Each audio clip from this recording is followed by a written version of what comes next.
Hello guys, welcome back to my channel Kakuli vlogs. আজকে আমি অন্য কোনো কিছু রেসিপি অন্য কোনো ব্লগ নিয়ে আসিনি। আজকে হচ্ছে একটা রান্নার ব্লগ নিয়ে তোমাদের সামনে চলে এসেছি। সেটা হচ্ছে আলুর চপ তৈরি করব।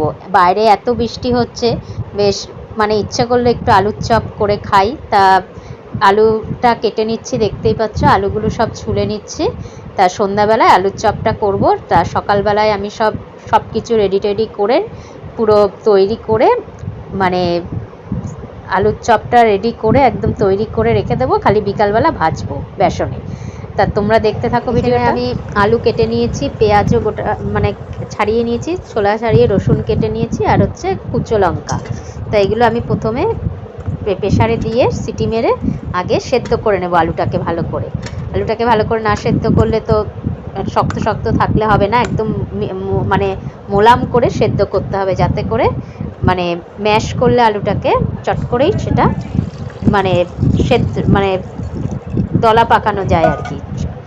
তা আমি সব কিছু আলুগুলো জলের মধ্যে দিয়ে এবার প্রেসারে এখানে সব লঙ্কা এই কুচানো, তারপর রসুন পেঁয়াজ রেখেছি, সেগুলোকেও তোমার কি করব, পেঁয়াজটাকে আমি আগে মিক্সি মেশিনে পেস্ট করে নেব।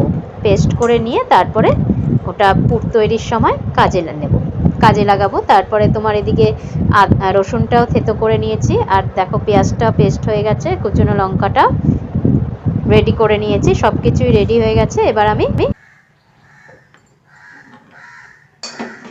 প্রথমে গ্যাসটা জ্বালিয়ে নিলাম। এবার এর মধ্যে সর্ষের তেল দিয়ে দিলাম, পরিমাণ মতো সর্ষের তেল দিয়ে দিলাম।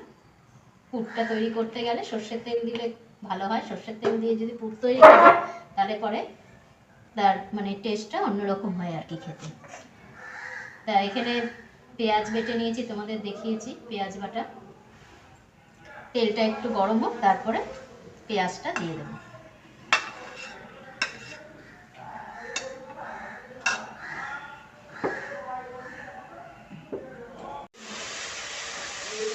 পেঁয়াজ বাটাটা দিয়ে তেলের মধ্যে নাড়ছি, কড়াইতে দিয়ে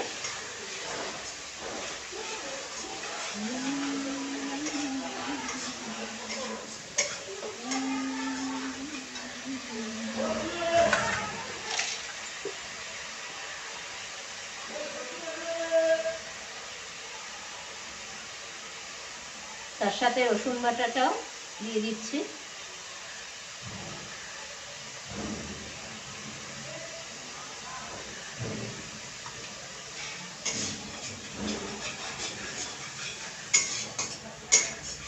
এটা কিছুক্ষণ কড়াইতে ভালো করে মিশিয়ে নিতে হবে।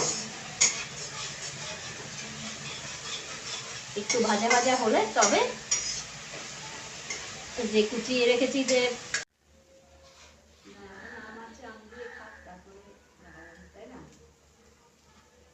এখানে পরিমাণ মতো লবণ দিয়ে দিলাম তেলের মধ্যে। ওই যে রসুন বাটা পেঁয়াজটা যেই হচ্ছে, তারপরে হলুদও দিয়ে দিলাম পরিমাণ মতো, দিয়ে এবার এটাকে ভালো করে কষিয়ে নেব। রসুন তারপরে পেঁয়াজ বাটাটা দিয়ে নুন হলুদ দিয়ে ভালো করে কষিয়ে নেব। কষিয়ে নিয়ে তারপরে যে সেদ্ধ করে রেখেছি আলুটা, সেই আলুটা এখানে দিয়ে দেবো, কড়াইয়ের মধ্যে দিয়ে নাড়াচাড়া করে নেব।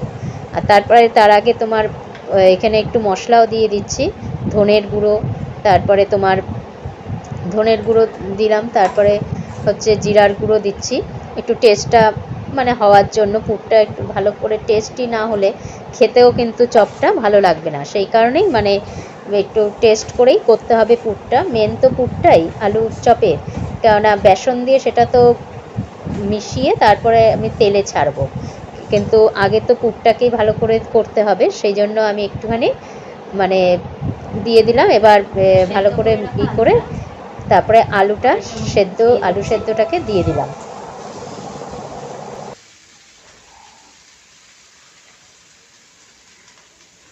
আলু সেদ্ধটা দিয়ে এবার ভালো করে মশলাটার সঙ্গে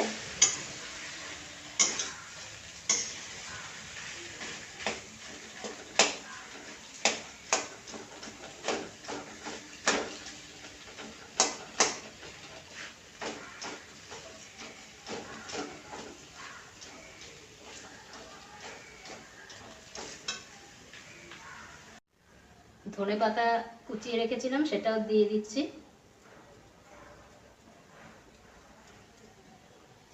দিয়ে ভালো করে নেড়ে নেব আলুর পুরটার সঙ্গে।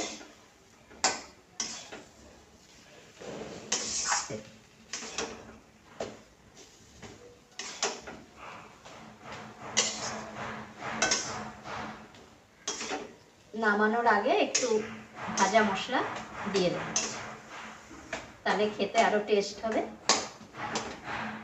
চপটা।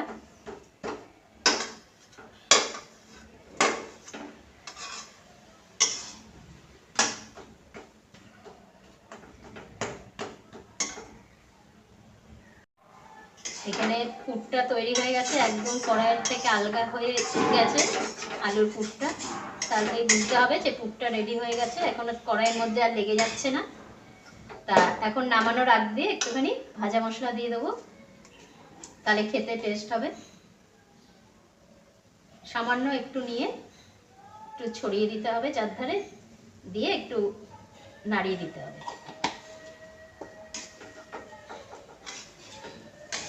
নাড়িয়ে নাবিয়ে ফেলতে হবে। তোমাদের দেখাবো ব্যাক ক্যামেরায় এই পুরটা নাবিয়ে নিয়ে দেখাবো যে দেখতে কিরকম হয়েছে, তোমরা দেখতে। তারপরে একটু ঠান্ডা হলে তারপরে সেটাকে ঠিকঠাক মানে আলুর চপের আকারে করে রেখে দিতে হবে।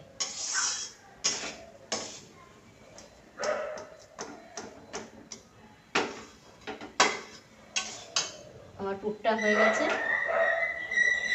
দেখো এখানে পুরটা পুরো রেডি হয়ে গেছে। এবার আমি এটা একটু ঠান্ডা হতে দেব, তারপরে আলুর চপের আকারে করে সব সাজিয়ে রাখবো, রেখে বেসনের ব্যাটারটা তৈরি করে বেসনে ডুবিয়ে ডুবিয়ে তেলে ভাজবো। সেদ্ধ আলুটা ঠান্ডা হয়ে গেছে, এখন আমি এটা আলুর চপের আকারে করে থালার মধ্যে সাজিয়ে রাখবো, তারপরে ভাজবো। একটুখানি সর্ষের তেল দিয়ে নিচ্ছি হাতের মধ্যে, কেননা এটা সর্ষের তেল দিয়ে নিলে পরে কি হবে, আলুর পুরটা যখন আমি চপের আকারে করব, আলুর চপের মতো আকার করব, তখন সেটা হাতের মধ্যে দিয়েই তো করতে হবে। হাতে দিলে পরে সেটা কি হবে, হাতের থেকে তাহলে উঠে আসবে। তেলটা থাকলে কি হবে, সুন্দর করে এটা এই যে এইভাবে উঠে চলে আসবে, নাহলে আটকে যাবে হাতের মধ্যে। এরকম করে করে আমি থালার পাশ দিয়ে সব রেখে দিচ্ছি। তারপরে একটা কৌটোর মধ্যে করে ফ্রিজে স্টোর করে রেখে দেব, আর বিকেলবেলা অফিস থেকে ওরা আসলে তারপরে ভেজে দেব। সুন্দর করে একটার পর একটা রেখে দিচ্ছি। দেখো কতগুলো হয়ে গেছে, থালার মধ্যে করে রেখেছি সুন্দর করে। আরও হবে, আরও অনেকটাই আছে। তো প্রথমে এরকম গোল করে নিয়ে নাড়ুর মতো, তারপরে এরকম হাত দিয়ে আস্তে করে চেপে দিতে হবে, তাহলে পরে শেপটা খুব সুন্দর আসে আলুর চপের। এই যে দেখো একদম গোল এসছে, দেখেছো? তারপরে এটা বেসনের মধ্যে দিয়ে ভেজে ফেলতে হবে।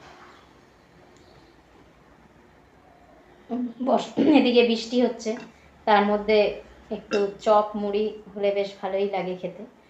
আর বর্ষাকাল বলে কথা, বর্ষাকালে গরম গরম চপ আর মুড়ি বেশ ভালোই লাগে। তার সঙ্গে যদি একটু কাঁচা লঙ্কা থাকে, ও আর বলতে হবে না কিছু।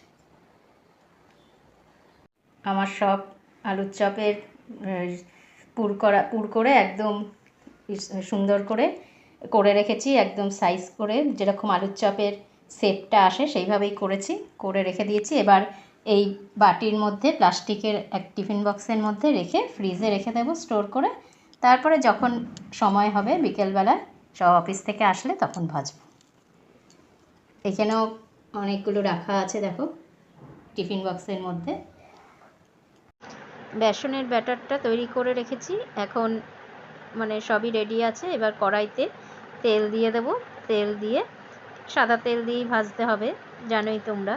তা তেলটা একটুখানি গরম না হলে তো ছাড়া যাবে না চপটা, সেই জন্য তেলটা একটু গরম হলেই আমি বেসনের মধ্যে যে আলুর চপের এই মানে শেপগুলো করে রেখেছিলাম সেইগুলো দিয়ে দেবো এবার আস্তে আস্তে কড়াইয়ের মধ্যে। তেল গরম হলেই দেখতেই পাচ্ছ আস্তে আস্তে আমি বেসনে সুন্দর করে মাখিয়ে আস্তে করে তেলের মধ্যে ছেড়ে দিলাম। এবার এগুলো ভাজা হবে, ভাজা হতে থাক। তারপরে আবার একটু লাল লাল হয়ে গেলেই আমি আবার ওটা উল্টে দেব। তা 2-4টে একসঙ্গেই দিয়ে দিয়েছি, কারণ তেলটা একটু বেশিই দিয়েছিলাম, তার ফলেই অনেকগুলোই ভাজা ছিল বলে ওই জন্য একসঙ্গে 3-4টে করে আমি কড়াইয়ের মধ্যে দিয়ে দিচ্ছিলাম। তাহলে পরে অনেকটা এগিয়ে যাবে ভাজাটা, আর জায়গাও ছিল অনেকটা কড়াইয়ের মধ্যে। দেখো বড় কড়াই তো, ওই জন্য একবারে তেল দিয়ে বসিয়ে দিলে খুব সুবিধা হয়, একসঙ্গে অনেকগুলো ভাজা হয়ে যায়। তারপরে আমি দেখতেই পাচ্ছ এখানে ভাজছি, দিদি আবার ভিডিওটা করছে।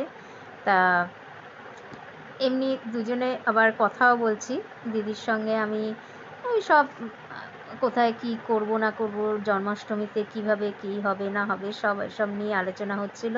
আবার দিদি চট করে কথা বলতে বলতে সামনে এগিয়ে এসছে আমার সামনে, সেই জন্য ভিডিওটা একটু আমাকে আর দেখা যাচ্ছিল না। তারপরে আবার দিদি সরে গেছে দূরে, তারপরে আবার দেখা যাচ্ছিল।